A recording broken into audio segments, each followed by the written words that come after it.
Hey everyone! If you beat Elden Ring, farmed everything you possibly could, and are now feeling that empty space, calm down, because the solution is right here. In today's video, I brought another 10 new games that will cure your urge to explore giant worlds, face brutal bosses, and get lost in dense stories. All in the best Souls-like style. Some are releases coming out soon, others will take a little longer, but all of them have that vibe we love. Fair difficulty, satisfying combat, and worlds that make you want to explore every single corner. And listen, if you haven't watched part 1 yet, go check it out later, because the list is unmissable. I'm Matthew, and let's get into the list. Something stirs within you. Something. Lies of P2 is exactly the kind of sequel that anyone who loved the freedom and depth of Elden Ring will want to follow closely, even though we don't have concrete details yet. What is already known is that the continuation has left the prototype phase and entered full production, with the Round 8 studio, now rebranded as NUF, vowing to work on the best action game in the world, and NeoWiz guaranteeing it won't disappoint. The original game takes place in Krat, a steampunk city in ruins after the petrification disease and the puppet frenzy, and you control a humanized puppet facing corrupted automatons, brutal bosses, and moral choices that affect the narrative. The Souls-like identity is strong. Methodical combat, build construction, melee weapons with interchangeable blades and handles, and a level of challenge that demands pattern reading, patience, and constant progression. Something that directly dialogues with Elden Ring's philosophy, even if the tone is darker and more Pinocchio-esque. For those who enjoy Elden Ring, the big attraction of Lies of P2 will be the promise of scaling all of this. A wider world, deepened combat systems, and possibly more freedom of exploration and customization. The studio has already demonstrated ambition by changing its name and focusing on a high-level action project, and the sequel is among NeoWiz's 3 main projects, which suggests serious investment and development time so as not to repeat formulas. In terms of difficulty and accessibility, the franchise has already shown maturity. The Complete Edition brought additional difficulty modes, challenge modes, and even the option to summon NPC allies in several bosses, which may indicate that Lies of P2 will balance hardcore elements with options for different player profiles, something Elden Ring also learned to do with spirit summons, co-op, and varied builds. If they follow this line, the sequel can be just as rewarding for those who like to push limits, as it is for those who prefer to explore narratives and worlds at their own pace. From a personal point of view, if you like making guides and reviews, Lies of P2 has everything it takes to yield dense content. Combat mechanics to dissect, builds to test, bosses to study, and a world with fragmented lore.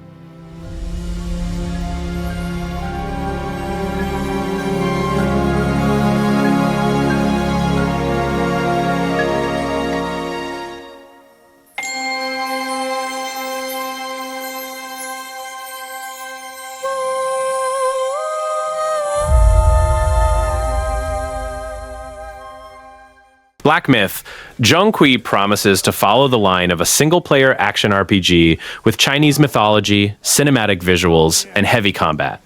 The game was revealed at Gamescom 2025 and, so far, is still in early development, with no confirmed release date, possibly in 2027. The game doesn't try to be more of the same as Wukong. Game Science itself made it clear that Zhong is a new title, with new heroes, new gameplay, and new systems, so the idea isn't just to repeat the monkey's formula, but to expand this mythological universe with another legendary figure. And for those who liked Elden Ring, I think this is exactly the kind of game that deserves to stay on the radar. Not because it's going to copy From Software's open-world structure, but because it carries that same promise of challenge, strong atmosphere, impressive creatures, and combat that seems to demand total attention, pattern reading, and cold blood. Furthermore, the focus on dark fantasy and a protagonist linked to spirits and demons already gives that dense fantasy flavor that Souls-like fans usually look for.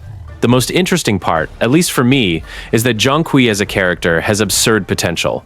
He is a figure from Chinese folklore known as a ghost hunter, so the game is born with a very strong identity of its own, almost as if the aesthetics and theme were part of the gameplay instead of just decoration.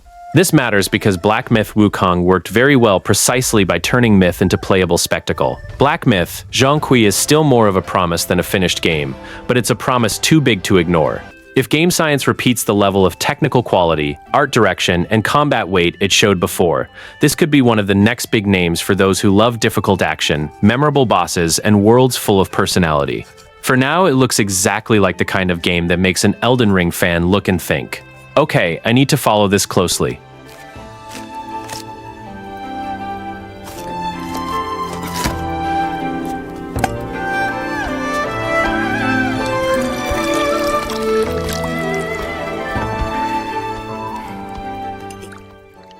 The story of Wolong II, Wings of Ember, takes place at the end of the Eastern Han Dynasty, in a period of war between lords and legendary heroes, except everything is infested by grotesque demons and terrifying creatures.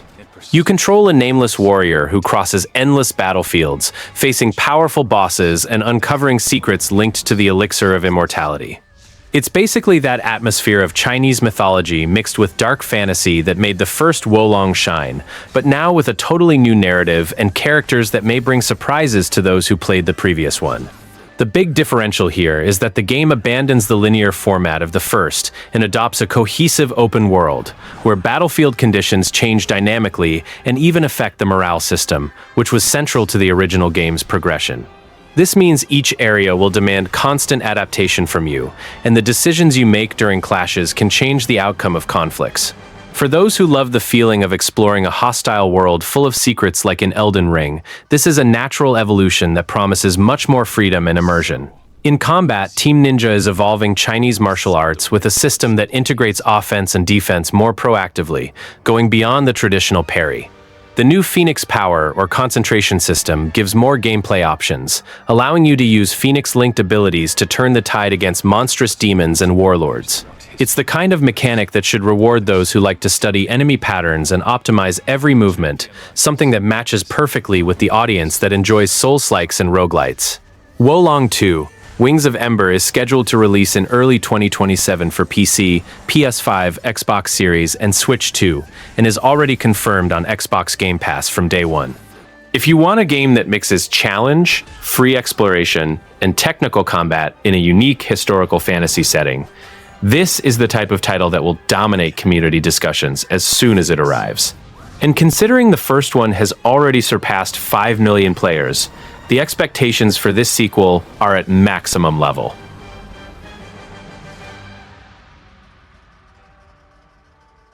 Unleash the Avatar is an Indian Souls-like that brings a unique visual and narrative proposition. Set in Vishwapur, a fictional city inspired by ancient India, where the protagonist Vikram must face demons, bandits, and mutant creatures using legendary weapons and divine abilities. The story takes place in a world where the barrier between Earth and Naraka, the hell of Hindu mythology, has been breached, releasing demonic forces that plague the mortal realm. You assume the role of Vikram, an arrogant hero in search of redemption, who must investigate what is wrong in his hometown and restore cosmic balance by channeling the divine power of Vishnu. It's basically a retelling of epics like the Ramayana, but with a dark fantasy approach that closely reminds one of the reinterpreted mythology vibe that made Elden Ring shine. The combat is described as visceral and fast-paced, requiring precision, perfect timing, and mastery of parry and dodge mechanics typical of the Souls-like genre. The differential is that the game promises transformations and divine abilities that can completely change the flow of battles, something that should reward those who like to study enemy patterns and optimize every movement. For those who enjoy the feeling of overcoming difficult bosses and mastering deep combat systems, this sounds like music to the ears. Visually, the game is being developed in Unreal Engine 5 and uses photogrammetry of real historical cities in India to create detailed and immersive environments. This means every temple, street, and scenery will have that authentic, richly detailed texture, something that matches perfectly with the proposal of exploring a hostile world full of secrets. It's that kind of artistic care that makes you want to stop just to admire the landscape between one battle and another. If you want a Souls-like with its own identity, challenging combat, and an aesthetic that strays from the medieval European standard, this is the type of game that can surprise and become one of the highlights of the year. Time is of the essence.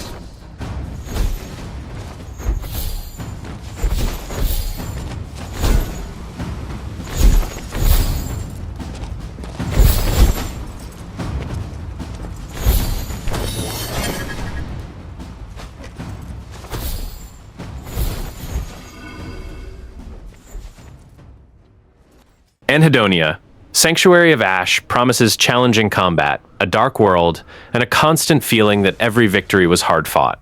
You assume the role of Edgar, a fallen priest in a world taken over by a biblical apocalypse, where demons, corruption, and sanctuary ruins are the new normal. The proposal is to mix the tension of a Souls-like with the pressure of a survival horror and even extraction elements, all in a single-player campaign. The game bets heavily on atmosphere, a monochromatic world covered in ashes, where the very idea of joy seems to have been erased. The title Anhedonia already gives that away, referring to the inability to feel pleasure or interest.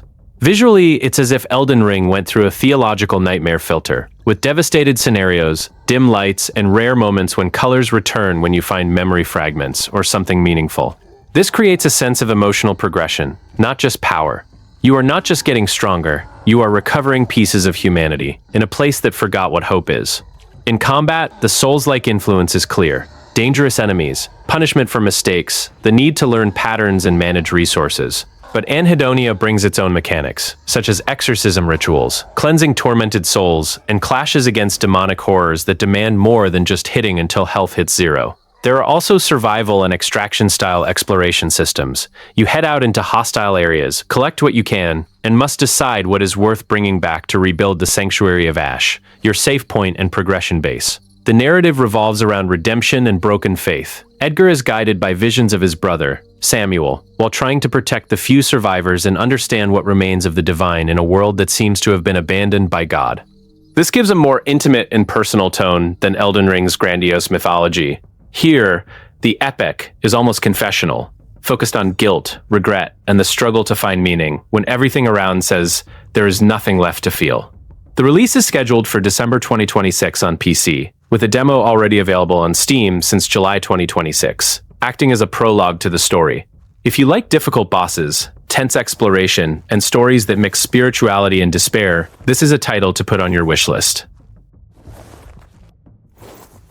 Guns of Eschaton is a first-person shooter with Souls-like elements that trade swords and castles for pistols, dust, and a Wild West taken over by supernatural horror. The game is being developed by Eschatology Entertainment and published by 4Divinity, with a release plan for PC, PlayStation 5, and Xbox Series, but still without an official date.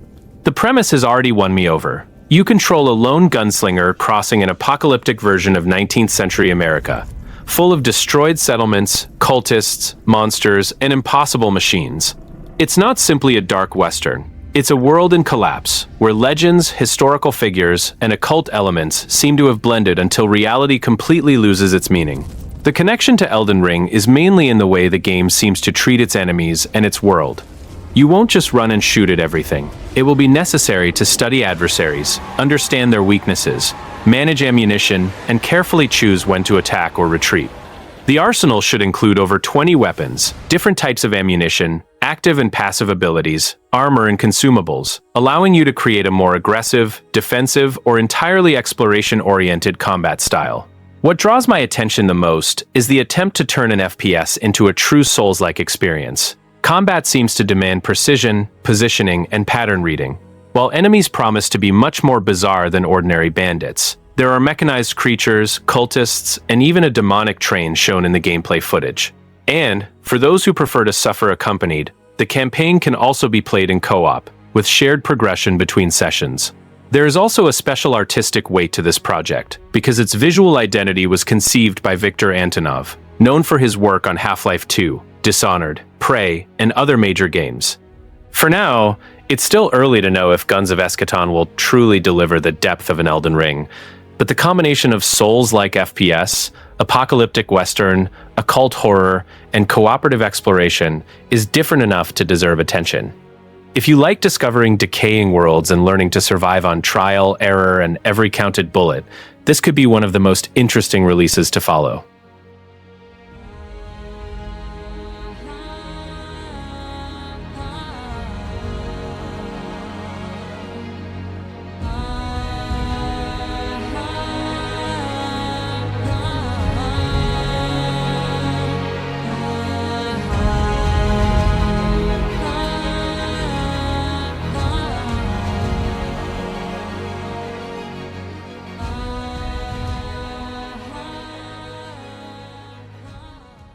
The Skyland Chronicles is played in third person and includes brutal finishers, with mechanics classified by the creators themselves as inspired by From Software. There is still no extensive gameplay publicly available to confirm whether the execution of the combat truly delivers the same depth as Elden Ring. The narrative follows Franco, found adrift at sea and rescued by the crew of the ship Old Harlot, having as the only trace of his past a crescent-shaped medallion. It's a premise of identity and mysterious origin, a recurring theme in action RPGs, without necessarily copying Elden Ring's narrative structure. The game promises to expand Franco's story before opening up to the rest of Skyland's fantasy world. One of the game's differential points is mixing the pirate era with creatures and Slavic mythology, creating varied scenarios such as the streets of London, hidden canals, and Treasure Island. This thematic combination is uncommon in the genre, but it's too early to evaluate whether the artistic and narrative execution will hold up throughout the full game. The game includes a crew management system, in which the morale and attributes of each member influence access to shops and upgrades, an element that Elden Ring does not possess. This strategic layer can add extra depth, but it can also pose a risk of complicating the game's pacing if not well balanced.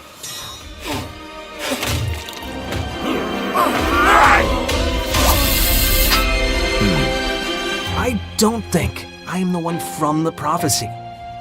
I am not a hero. You are the one who can change everything now. Now fight!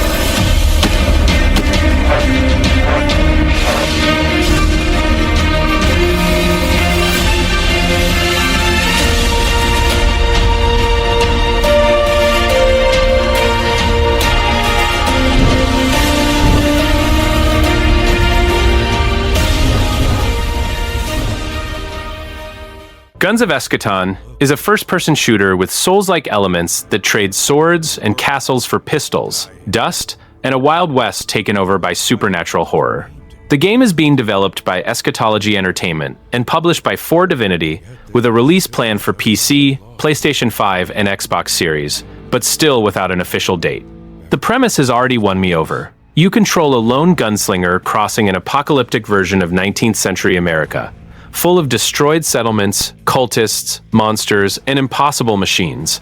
It's not simply a dark western. It's a world in collapse, where legends, historical figures, and occult elements seem to have blended until reality completely loses its meaning. The connection to Elden Ring is mainly in the way the game seems to treat its enemies and its world. You won't just run and shoot at everything. It will be necessary to study adversaries, understand their weaknesses, manage ammunition, and carefully choose when to attack or retreat. The arsenal should include over 20 weapons, different types of ammunition, active and passive abilities, armor, and consumables, allowing you to create a more aggressive, defensive, or entirely exploration-oriented combat style. What draws my attention the most is the attempt to turn an FPS into a true Souls-like experience. Combat seems to demand precision, positioning, and pattern reading, while enemies promise to be much more bizarre than ordinary bandits. There are mechanized creatures, cultists, and even a demonic train shown in the gameplay footage. And, for those who prefer to suffer accompanied, the campaign can also be played in co-op, with shared progression between sessions. There is also a special artistic weight to this project, because its visual identity was conceived by Viktor Antonov, known for his work on Half-Life 2, Dishonored, Prey, and other major games. For now, it's still early to know if Guns of Eschaton will truly deliver the depth of an Elden Ring, but the combination of Souls-like FPS, apocalyptic western, occult horror, and cooperative exploration is different enough to deserve attention. If you like discovering decaying worlds and learning to survive on trial, error, and every counted bullet, this could be one of the most interesting releases to follow.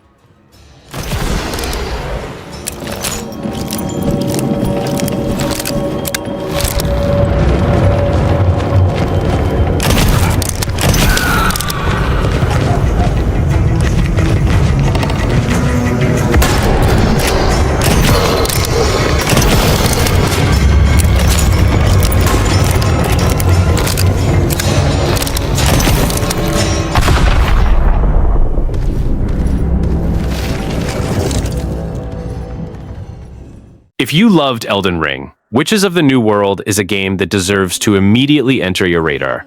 It's a third-person action horror Souls-like, developed in Unreal Engine 5 by Horizontal Entertainment, with a quite different proposition, transporting the player to a dark and fantastical version of Salem in the late 17th century, during the witch hunt period.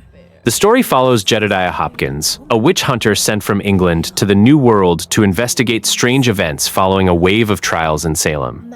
The big question driving the plot is interesting. Were the accusations just a result of mass hysteria, or were there supernatural forces behind them? While investigating the city and talking to its inhabitants, Jedediah discovers a conspiracy involving cultists, demon worshippers, and a coven of witches intent on dominating Salem and reclaiming the souls of its residents. What grabs my attention the most is the mixture of historical investigation and macabre fantasy. Instead of simply facing monsters in a medieval kingdom, you will cross a Puritan society marked by fear, paranoia, and religious intolerance, until you realize that perhaps supernatural horrors are real. This combination can create a very distinct atmosphere, with suffocating villages, silent forests, profane caves, and characters who might be hiding much more than they reveal. In combat, Jedediah will use a sword and a flintlock weapon, which can offer a different dynamic from the traditional Souls-like formula. The sword should serve for close-range clashes, dodges, and punishing enemies, while the musket or pistol can be used for ranged attacks and perhaps to interrupt adversaries, something that can make each battle more strategic. The game also promises dialogue choices, character progression, and complex moral decisions, elements that may bring it closer to a narrative RPG than a simple Elden Ring with witches. For those who enjoyed Elden Ring, expectations should be adjusted. Witches of the New World seems to share the difficult combat, dangerous exploration, and the feeling of gradually discovering a supernatural threat. But there is no confirmation that it will have the same size, freedom, or open world as From Software's masterpiece. Even so, the Salem setting, historical horror, demonic creatures, and the combination of sword and firearm make it a very promising project, especially being an ambitious Latin American production. I'd say it's worth following closely, but without treating it yet as a guaranteed release until the developer reveals a date, platforms, and more official details. Yet this shall I ne'er know, but I leave it out, till my bad angel fire my good one out.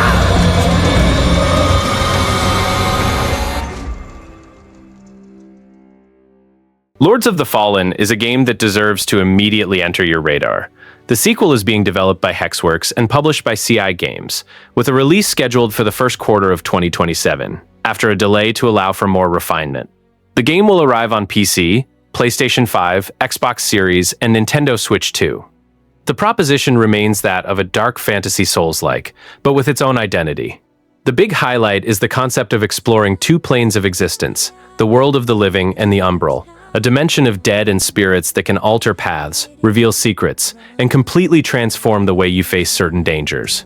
For me, this is the feature that can most win over those who enjoy Elden Ring's mysterious exploration, especially that feeling of never knowing what exists beyond a ruin or a seemingly useless passage.